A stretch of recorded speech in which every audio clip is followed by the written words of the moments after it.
જય શ્રી કૃષ્ણ બાળકો, કેમ છો બધા? મજામાં તો છો ને? હું પણ મજામાં છું. તો ચાલો આજે આપણે સરસ મજાની વાર્તા સાંભળીએ. બાળકો, હું તમને એક કવિતા કહું છું. આ કવિતા હિન્દીમાં છે, પરંતુ તમે એના શબ્દો સાંભળશો ને એટલે જેમની વાર્તા છે ને એનું નામ આવી જશે. તો ચાલો આપણે સાંભળીએ કવિતા.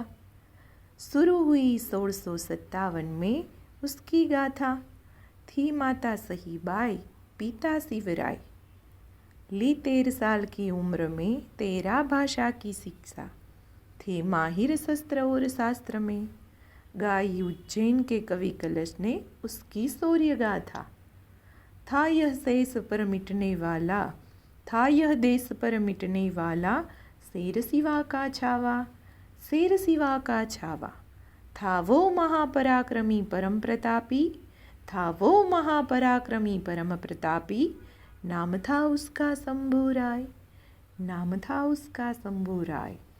તો બાળકો, સાંભળી તમે કવિતા? હવે તમને ખબર પડી હશે કે કોની વાર્તા છે. તો કહો, કોની વાર્તા છે આજે? આજે આપણે છત્રપતિ સંભાજી મહારાજની વાર્તા કરવાના છીએ. આજે સંભાજી મહારાજની પુણ્યતિથિ છે, એમનો બલિદાન દિવસ છે. સંભાજી મહારાજ એટલે મરાઠાના સમ્રાટ અને છત્રપતિ શિવાજી મહારાજના ઉત્તરાધિકારી હતા. મરાઠા આખું એના શૌર્યતાથી પ્રસિદ્ધ હતું. મરાઠાની અંદર લોકો સંભાજીને શૂરવીરતાથી ઓળખતા હતા. શૂરવીરતાની સાથે નિડરતા પણ એટલી હતી એની અંદર. એમણે એના થોડા સમયની અંદર 210 યુદ્ધ કર્યા હતા. એમાં મહાન વાત તો એ હતી કે 210ની યુદ્ધની અંદર એક પણ યુદ્ધ હાર્યા ન હતા. એના પરાક્રમથી પરેશાન થઈ ઔરંગઝેબ તો ધ્રુજતો હતો. એનું નામ લેતા તો એના રૂવાડા કાંપતા હતા. શિવાજી પછીના સંભાજીથી પરેશાન થઈ એના પકડવા માટે એટલા પ્રયત્નો કરીને ઔરંગઝેબ થાકી ગયો હતો. અને છેલ્લે એને કસમ ખાધી કે જ્યાં સુધી સંભાજી પકડાઈ નહીં જાય ને ત્યાં સુધી એના માથા ઉપરનો કિમોસ પહેરશે નહીં. એક વખત સંભાજી મહારાજ રાયગઢ માટે પ્રસ્થાન કરતા હતા. એમની સાથે એની પૂરી સેના હતી. રસ્તામાં જતા હતા ત્યારે ગામના લોકોએ એની સમસ્યાની જાણ કરી. ત્યારે સંભાજી મહારાજે એની સાથે 200 યુવાનો લઈ અને સૈનિકોને લઈને આગળ નીકળે છે અને બાકીની બધી જ સેના ગામના લોકો સાથે મોકલી દે છે. અને આ જ સમયે એના નજીકના સગા સંબંધી એની સાથે દગો કર્યો. મુગલ સરદાર મુકરબ ખાનને રસ્તો બતાવી અને 5000ની ફોજ લઈને ત્યાં આવી ગયા. આ રસ્તો ખાલી મરાઠાને જ ખબર હતો. એટલે સંભાજી મહારાજને પણ એવું ન હતું કે દુશ્મનો આ રસ્તાથી આવશે. શિવાજી અને સંભાજીની અંદર વિશેષ વાત એ હતી કે કોઈ પણ જગ્યાએ જવાના એ છુપ્પા રસ્તા 1-2 તો રાખતા જ હતા. એટલે એ રસ્તાની જાણ કોઈને પણ ખબર ન હોય.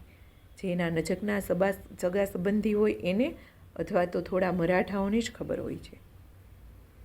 અને આવી રીતે આખી સેના લઈને મુકરબ ખાન ત્યાં આવી ગયો. એને લડવા માટે ખૂબ પ્રયત્નો કર્યો, પરંતુ આટલી મોટી સેના સાથે 200 સૈનિકોનો પ્રતિકાર કામ જ ન કરી શક્યા. અને 1 ફેબ્રુઆરીએ સંભાજીને બંદી બનાવી લીધા.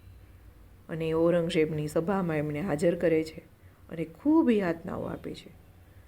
એમને બંનેને દોરડાથી લઈ બાંધી અને ત્યાં સાથે લઈ જાય છે. સાથે કવિ પણ હોય છે અને સંભાજી પણ હોય છે. બાકીના 200 જે હતા એ બધા જ સૈનિકો ત્યાં બલિદાન આપી દીધું. અને એ જગ્યાએથી 2 ઝાંસી મળ્યા, એક સંભાજી અને એક કવિ. આ બંને સાથે જાય છે અને ઔરંગઝેબના દરબારમાં બંનેને હાજર કરે છે. કવિને ત્યાંથી અલગ લઈ જવામાં આવે ને સંભાજીને ત્યાં જ રાખવામાં આવે છે. અને સંભાજીને ખૂબ યાતનાઓ આપે છે. સંભાજી સાથે વાર્તાલાપ કરતાં કહે છે કે તું તારો ખજાનો અમને બતાવી દે. ત્યારે સંભાજી કહે છે, મારો ખજાનો તો મરાઠા છે. આ મરાઠા સિવાય મારો કોઈ બીજો ખજાનો નથી. તમારે લૂંટવા જોઈએ તો મરાઠાને લૂંટો, એની સામે યુદ્ધ કરો, એની સાથે લડો. ત્યારે ઔરંગઝેબ કહે છે કે શિવાજીને પકડતા અને તને પકડતા તો મારી યુવાનીમાંથી વૃદ્ધાવસ્થા આવી ગઈ. હું ઘરડો થઈ ગયો, વૃદ્ધ થઈ ગયો. કેટલી દોલત મેં તમારી પાછળ ખર્ચી નાખી છે. આજે તું પકડાણો છો. આજે હું ઈચ્છું ને તો હમણાં જ તારી ગરદન કાપી નાખું, પરંતુ મારે તને મારવો એવી રીતે નથી. હું તારા ઊંકારા, હું તારી ચીસો સાંભળવા માગું છું. ત્યારે સંભાજીએ કીધું, તમે કોની સાથે વાત કરો છો? હું સંભાજી છું, સંભાજી, છત્રપતિ સંભાજી છું. હું નીડર છું, હું ડરવાવાળો નથી. મારું એક એક રૂવાટું ખેંચી લ્યો, એક એક ચામડી ખેંચી લ્યો, છતાં પણ મારા મોઢામાંથી એક ઊંકારો નહીં નીકળે. અને ખરેખર ઔરંગઝેબે કીધું કે આ માણસની બંને આંખો કાપી નાખો, અને બંને આંખોની અંદર ગરમ ગરમ સળિયા કરી અને ભરાવી દે છે.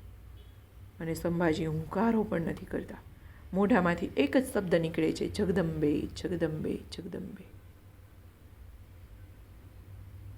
જ્યારે સળીઓ લઈને સિપાહી આવે છે ને, ત્યારે એના હાથ પણ થરથર કૂપે છે. સંભાજીને કહે છે, તું એકવાર આંખ તો બંધ કર. ત્યારે સંભાજી તો ડોળા કાઢે છે.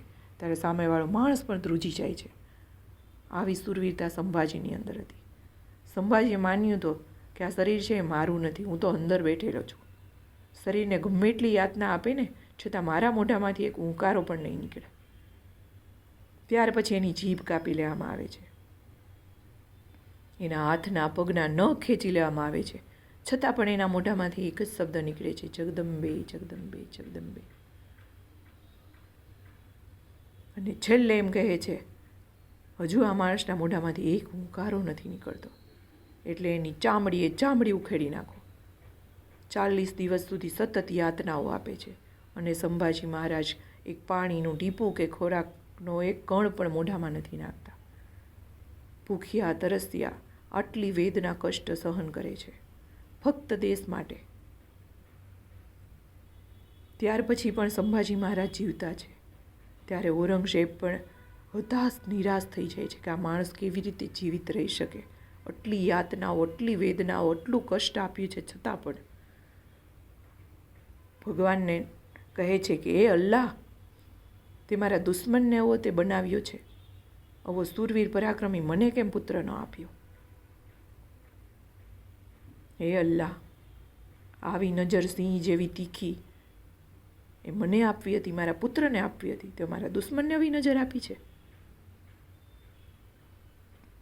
અને સંભાજી મહારાજ છતાં પણ એક ઊંકારો કરતા નથી.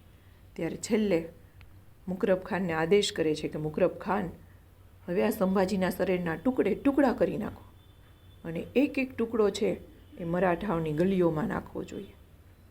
અને સંભાજી મહારાજના ટુકડા કરવામાં આવે છે, અને એ ટુકડા મરાઠાઓની ગલીઓમાં ફેંકી આવે છે. અને આ સંભાજી મહારાજ છે, એનું લોહી આપણી અંદર છે. આપણા રાષ્ટ્રનો જે પરાક્રમી વીર છે, તેને 40 દિવસ સુધી આટલી યાતનાઓ ભોગવી હતી. આવા હતા સંભાજી મહારાજ, શિવાજીના પુત્ર, કે જેને આપણે છાવા કહીએ છીએ. સિંહનું બચ્ચું એટલે કે છાવા. તો સિંહનું બચ્ચું બનવું હોય તો શરીરને શરીર ન માનતા આ એક સાધન માનવું જોઈએ કે બહારની કોઈ પણ વસ્તુ છે એ આપણને દુઃખી ન કરી શકે. આવું યોગી જીવન એ સંભાજીની અંદર દેખાય છે. એના શરીરની અંદર એટલું દુઃખ આપવા છતાં પણ એક ઊંકારો એને નથી કર્યો. એના શરીરને એને પોતાનું માન્યું જ નથી કે હું તો અંદર છું, બહારના મારી જે પણ શરીરને જે પણ કષ્ટ વેદના થાય એ મારું દુઃખ નથી, આ શરીરનું દુઃખ છે. યોગીની અવસ્થા છે એ શ્રેષ્ઠ અવસ્થા સંભાજીની અંદર હતી. આવા હતા છત્રપતિ સંભાજી મહારાજ. તો બાળકો, જય સંભાજી, જય શિવાજી, જય સંભાજી, જય શિવાજી. ભારત માતા કી જય.